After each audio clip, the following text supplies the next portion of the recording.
Episode 11। सभी लोग घबराए हुए थे और उनके चेहरे चिंतित होकर समुद्र की ओर देख रहे थे। क्रिस का शरीर उसके सर्फबोर्ड के साथ लहरों में गायब हो गया। ऊंची आवाज में सभी लोग, विशेषकर पुरुष, क्रिस की खोज के लिए तैयार होने हेतु समुद्र के बीच की ओर बढ़ने लगे। विनो, जो पहले से ही समुद्र तट पर मौजूद था, हैरान रह गया क्योंकि उसने स्पष्ट रूप से क्रिस को सर्फबोर्ड से गिरते हुए लहरों में देखा। लहरों में बह जाने वाले किसी भी व्यक्ति के सतह के नीचे गायब हो जाने की संभावना थी, जिससे उन्हें ढूंढना काफी कठिन हो गया। समुद्र में क्रिस के लापता होने पर एवा चीखने लगी और मदद के लिए चिल्लाने लगी। एलेन और अन्य लोगों ने एवा को शांत करने की कोशिश की ताकि अधिक अनुकूल स्थिति बनाई जा सके। कुछ समुद्र तट सुरक्षा अधिकारी क्रिस की तलाश में आगे बढ़ने लगे। हालांकि क्रिस के दसियों सेकंड के लिए गायब होने के बाद विनो पहले ही समुद्र में जाने लगा था। सब चुप रहे और किनारे के पास ढूंढने लगे। लोगों को लगा कि लहरें क्रिस को किनारे तक ले आएंगी। 1.5 मीटर से ज्यादा ऊंची लहरें खतरनाक मानी जा सकती हैं। खींचे गए व्यक्ति को किनारे तक लाने के बजाय लहरें उनमें घुसने वाले किसी भी व्यक्ति को किनारे से दूर खींच लेती हैं। इससे समुद्र तट के सुरक्षा अधिकारी भी सतर्क हो गए और उन्होंने तुरंत तलाशी शुरू कर दी। समुद्र तट के सुरक्षा अधिकारियों ने बड़ी और खतरनाक लहरों को देखने के बाद लोगों से आग्रह किया कि वे अब और सर्फिंग न करें। सभी लोग कृपया समुद्र तट के सुरक्षित भाग में खेलें, किनारे से दूर न तराएं। एक सुरक्षा अधिकारी को पर्यटकों को याद दिलाने का काम सौंपा गया था। दूसरे अधिकारी तैरते हुए क्रिस का पता ढूंढने के लिए इधर उधर फैलने लगे। क्रिस को लहरों में गिरे हुए 2 मिनट से अधिक समय हो चुका था और क्रिस अभी तक वापस सतह पर नहीं आया था। आखिर हुआ क्या था? समुद्र तट के एक सुरक्षा अधिकारी ने उस अधिकारी से पूछा जो उस समुद्र तट की सुरक्षा कर रहा था जहां क्रिस और अन्य लोग सर्फिंग करने वाले थे। समुद्र तट रक्षक ने समुद्र की ओर देखते हुए बताया, पहले तो एक व्यक्ति सर्फिंग कर रहा था और उसने बहुत अच्छी तरह से सर्फिंग की, अपने सर्फिंग कौशल का उत्कृष्ट प्रदर्शन किया। अचानक सर्फबोर्ड लिए 3 लोगों में से एक लहरों के पास पहुंचा और सर्फिंग करना चाहता था। दुर्भाग्य से उसकी सर्फिंग कुशलता अच्छी नहीं थी और शायद किस्मत भी अच्छी नहीं थी, क्योंकि जो आदमी शुरुआती सर्फर के पीछे गया था वह लहरों में गिर गया। वह आदमी कहाँ है जिसने सफलतापूर्वक लहरों पर विजय प्राप्त की? जिस अधिकारी ने ये कहानी सुनी वह उस आदमी के बारे में जानने के लिए उत्सुक हो गया जिसने बड़ी लहरों पर सफलतापूर्वक सर्फिंग की थी। हालांकि जब व्याख्या करने वाले अधिकारी ने अपने सहकर्मी का प्रश्न सुना तो उसकी अभिव्यक्ति बदल गई। रुको, वह आदमी कहाँ है? अधिकारी ने जल्दी से समुद्र तट पर पर्यटकों को देखा, लेकिन वह आदमी नहीं मिला। मैं उसे ढूंढ नहीं पा रहा हूँ। रुको, मैं किसी और से पूछूंगा जिसने उसे देखा हो। इतना कहने के बाद अधिकारी ने समुद्र तट पर मौजूद लोगों से पूछा।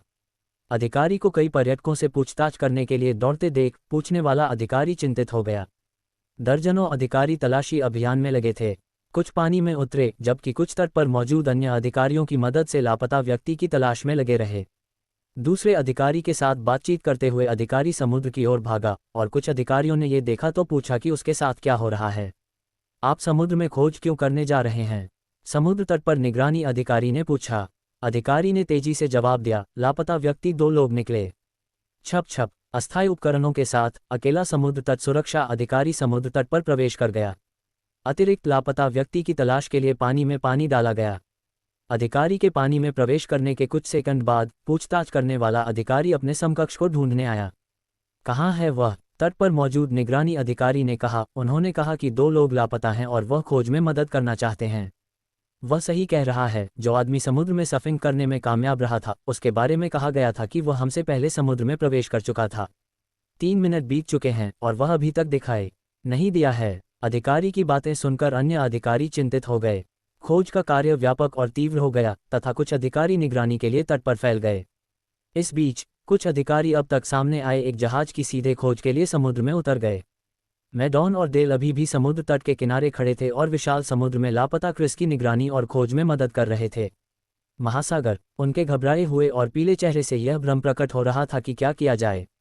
जब हर कोई क्रिस को खोज रहा था और विनो को लगभग भूल ही गया था, पानी के नीचे दर्जनों मीटर की गहराई पर विनो बेहोश क्रिस को सतह पर खींचने के लिए संघर्ष कर रहा था। किसी को घसीटते हुए तैरना कोई आसान काम नहीं था। रिपकट, इससे निपटना कठिन है, विनो ने धीरे धीरे अस्थिर समुद्री सतह की ओर बढ़ते हुए कहा।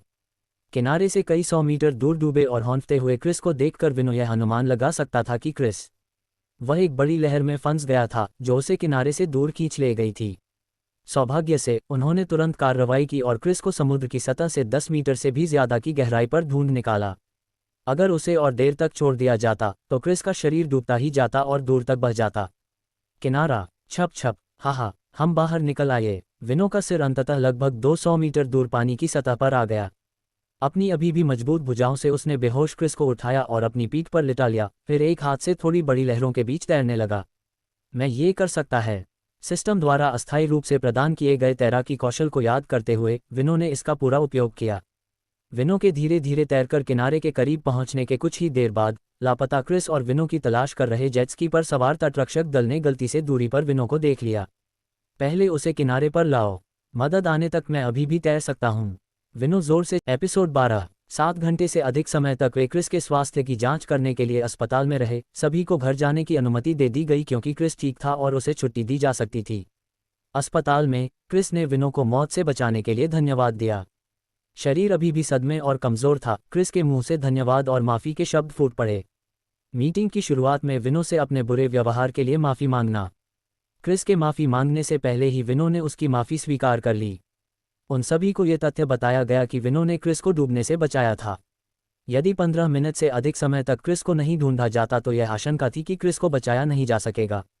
इवा और अन्य महिलाओं ने विनो के प्रति आभार और धन्यवाद व्यक्त किया। एलेन ने भी अपने अस्थायी प्रेमी को धन्यवाद दिया जो साहसी और दृढ़ था। हालांकि वे दोनों जानते थे कि वे वास्तविक जोड़े नहीं हैं, फिर भी प्यार, प्रशंसा और चिंता सचमुच एलेन के दिल से आती थी। होटल वापस आकर वे सभी पुरुषों के संयुक्त कमरे में बैठे। तीनों पुरुष एक ही कमरे में रुके, महिलाओं से ज़्यादा अलग नहीं, जहां वे 2 लोगों के लिए एक कमरे में रहती थीं। होटल के कमरे में वे सभी क्रिस के साथ थे जो बिस्तर पर थोड़ा कमज़ोर था। इवा एक अच्छी प्रेमिका थी क्योंकि वह हमेशा क्रिस के साथ रहती थी और क्रिस जो भी कहता था वह करती थी क्योंकि क्रिस अभी भी थोड़ा कमज़ोर था। इस बीच एलेन, टुवा और दीना कमरे के सोफे पर बैठे थे। उनके साथ इवा भी थी जो क्रिस की देखभाल कर रही थी। उनके पीछे मैडन और डेल एक अन्य कुर्सी पर बैठे थे और बिस्तर पर लेटे क्रिस को राहत भरे चेहरे से देख रहे थे। वे दोनों अभी भी विनो के साथ नहीं रह पा रहे थे। वे अभी भी असहज थे और एलेन के प्रेमी के रूप में विनो को पसंद नहीं करते थे। ये बात उनके विनो से लगातार बचने के रवैये से देखी जा सकती है। हनी, मैं तुमसे बात करना चाहता हूँ। विनो, जो महिलाओं के सोफे के पास था, एलेन के पास आया और अपना हाथ बढ़ाया। एलेन ने सिर हिलाया और अपने सामने विनो का हाथ पकड़ लिया। एलेन के दोस्तों की नज़रों में वे दोनों कमरे से बाहर चले गए। हमने बहुत समय बिताया है, क्या तुम्हें इस तरह से डेटिंग करने में कोई दिक्कत नहीं है? विनो ने होटल की लिफ्ट में एलेन से पूछा। विनो के सवाल का एलेन ने मुस्कुराते हुए जवाब दिया, कोई बात नहीं, जब तक तुम आज मेरे पास रहो। मैं खुश हूं क्योंकि तुमने क्रिस और बाकी लोगों की मदद की। लेकिन क्या ये तुम्हारे साथ अन्याय नहीं है? मुझे लगता है कि मैं तुम्हें एक असली प्रेमी जैसा अनुभव नहीं दे पा रहा हूं। विनो ने एलेन की आंखों में देखा जो उस पर केंद्रित थीं। एलेन का हाथ खुला, उसने विनो को कसकर गले लगा लिया। सिर्फ इस आलिंगन से ही तुमने मुझे बॉयफ्रेंड होने का एक अनोखा अनुभव दिया है। दूसरी बार गले लगने पर विनो ने आह भरी, फिर लौट आया। एलेन का आलिंगन। इस किराए के बॉयफ्रेंड का दौर खत्म होने में अभी 4 घंटे बाकी हैं। क्या तुम मेरे साथ समय बिताना चाहोगी? एक असली प्रेमी की तरह। एक असली प्रेमी। एलेन ने विनो से गले मिलना छोड़ दिया और उसे शर्मिंदगी और जिज्ञासा भरी नज़रों से देखा।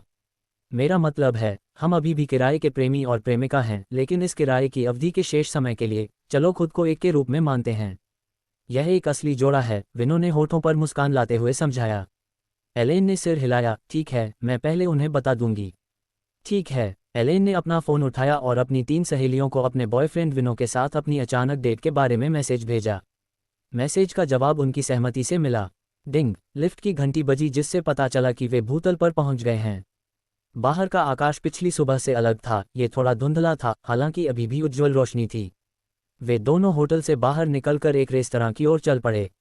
उन्होंने एक दूसरे के साथ बातचीत करने और गहन बातचीत करने में समय बिताने की योजना बनाई।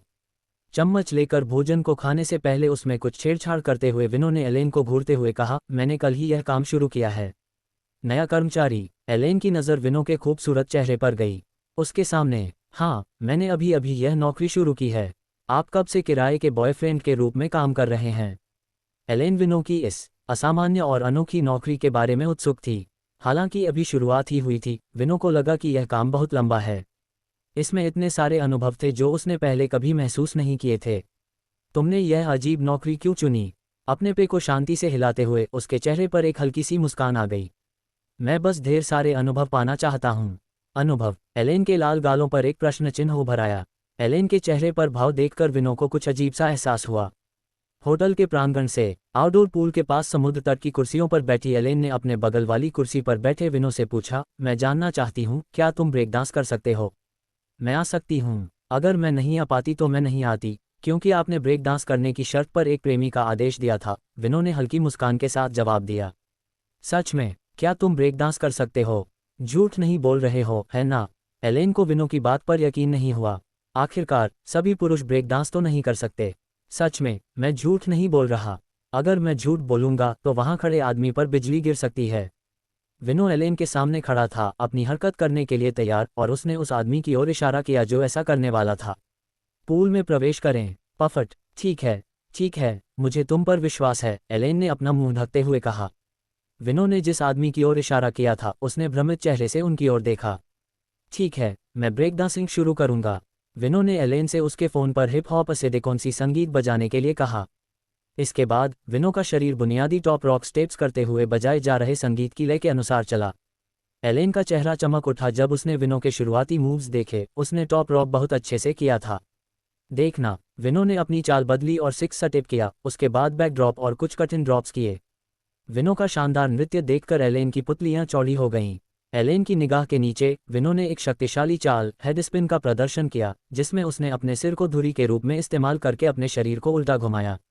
नीचे, विनो का प्रदर्शन होटल के उन मेहमानों ने देखा जो सूर्यास्त देखने के लिए प्रांगण में आए थे। विनो ने कई कठिन ब्रेक डांस मूव्स को सहजता से निष्पादित किया। Windmills, jackhammer, deadman float, elbow hops, Daisuke criticals, one handed air flare, ये सभी कठिन और खतरनाक चालें विनो द्वारा सफलतापूर्वक की गईं, जिससे हर कोई आश्चर्यचकित रह गया। अपने प्रदर्शन से संतुष्ट न होकर विनो ने एक आखिरी शक्तिशाली चाल वन हैंडेड चेयर फ्लेयर का प्रदर्शन किया। अपनी ताकत को अपने दाहिने कंधे पर केंद्रित करते हुए एक जोरदार किक आए। विनो के दाहिने हाथ के धक्के से उसका पूरा ऊपरी शरीर एक शानदार कताई पैंतरेबाजी के साथ उड़ता है, फिर अपने हाथों पर उतरता है और उसी क्रिया को 5 बार दोहराता है। विनो का प्रदर्शन फ्रीज हैंडस्टैंड के साथ समाप्त हुआ।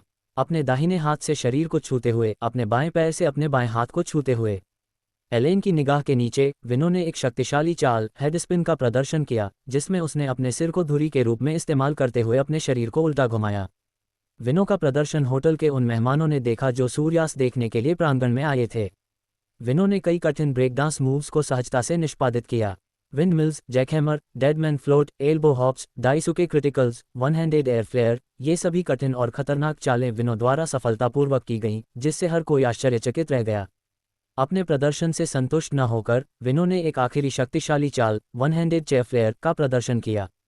अपने दाहिने कंधे पर अपनी ताकत केंद्रित करते हुए विनो के दाहिने हाथ के धक्के से एक जोरदार किक आई, जिससे उसका पूरा ऊपरी शरीर एक शांत घूमते हुए पैंतरेबाजी के साथ उड़ गया, फिर उसके हाथों पर उतरा और उसी क्रिया को 5 बार दोहराया।